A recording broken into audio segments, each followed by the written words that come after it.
नमस्कार, पारंपरिक स्वाद या माझ्या चॅनलवर तुमचं खूप खूप स्वागत आहे। आज जो मी पदार्थ तुम्हाला शिकवणार आहे त्याचं नाव आहे घारगे आणि हा अत्यंत परंपरागत पदार्थ आहे। हा आपण लाल भोपळ्यापासून करतो आणि ह्याचे जे आहे घारगे करायचं जी रेसिपी आहे मी त्याचं थोडं मॉडिफिकेशन करून ते सोपं करायचा प्रयत्न केलेला आहे। आता हा जो पदार्थ आहे तो अत्यंत चविष्ट आहे, पौष्टिक आहे। हा आपण गणपतीच्या वेळेला 10 दिवस गणपतीसाठी जो नैवेद्य करतो त्यासाठी 1 दिवस हाही पदार्थ करू शकतो। त्याच्याबरोबरच आपण सकाळी नाश्त्यासाठी सुद्धा हा पदार्थ करू शकतो। तर ह्याच्यासाठी मी साहित्य काय घेतले ते मी तुम्हाला सांगते। ह्याच्यामध्ये मी 250 ग्रॅम भोपळा घेतला आहे। हा भोपळा जो आहे त्याचे मी हलक्या साली काढून घेतल्या आहेत आणि ह्याचे असे चौकोनी चौकोनी तुकडे केलेले आहेत। आता मी काय करणार आहे, आता हे मी कुकर मध्ये घालून मी त्याला 3 ते 4 शिट्ट्या काढणार आहे आणि मग त्याच्यानंतर पुढे काय काय मी साहित्य ह्याच्यामध्ये घालणार आहे आणि कसं करणार आहे ते मी दाखवीनच तुम्हाला। 250 ग्रॅम्स मी सांगितलेलं होतं तुम्हाला, मी भोपळा घेतलाय। त्याला मी कुकरमध्ये एका भांड्यात ठेवून ते शिजवलेलं आहे। जसं आपण तांदूळ शिजवतो तसं भांड्यात घालून हे शिजवायचं आणि हा टेंडर असल्यामुळे हा 3 शिट्ट्यामध्ये व्यवस्थित शिजलेला आहे। आता काय झालं की मी जेव्हा कुकरमधून तो बाहेर काढला आणि भोपळा आहे तो पूर्ण मी थंड करून घेतला आणि मग हाताने पूर्ण रीतीने मी स्मॅश केलाय तो। मिक्सरमध्ये घालू नका, कारण मिक्सरमध्ये घातल्यानंतर त्याला पाणी सुटतं। आता मी काय करणार आहे, कढईमध्ये 1-1.5 टीस्पून हे मी शुद्ध तूप घेतलेलं आहे आणि अर्ध्या वाटीपेक्षा जास्त मी साखर घेतलेली आहे।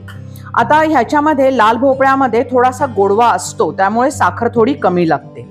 तर कढईमध्ये तूप घालणार, ते तूप मेल्ट झालं याने विरघळलं की त्याच्यामध्ये मी भोपळा घालून थोडा परतवणार आणि परतवताना मी चिमूटभर मीठ घालणार आणि मीठ घातल्यावर त्याच्यामध्ये साखर घालणार। साखर घातल्यानंतर साखर जेव्हा विरघळायला लागेल तेव्हा साखर थोडी विरघळून द्यायची आणि त्याच्यानंतर गॅस बंद करायचा आणि मग त्याच्यामध्ये जेवढं पीठ मावेल तेवढं त्याच्यामध्ये गव्हाचं पीठ घालायचं। ह्याच्यामध्ये वरनं वेगळं पाणी अजिबात घालायचं नसतं आणि शेवटी त्याला तुपाचा हात लावून तो जो गोळा आहे तो चांगला सॉफ्ट आणि चांगला मळून घ्यायचा आहे। हा जो मी मोठं कटोरी भरून किंवा वाटी भरून जे भोपळ्याचा हे घेतला होता, गोळा घेतला होता, त्याच्यामध्ये मी ह्या मापाने अर्धा वाटी साखर टाकली आणि मीठ टाकलं आणि हा आपला गोळा असा तयार झालेला आहे साखर वगैरे सगळं मिक्स झाल्यानंतर।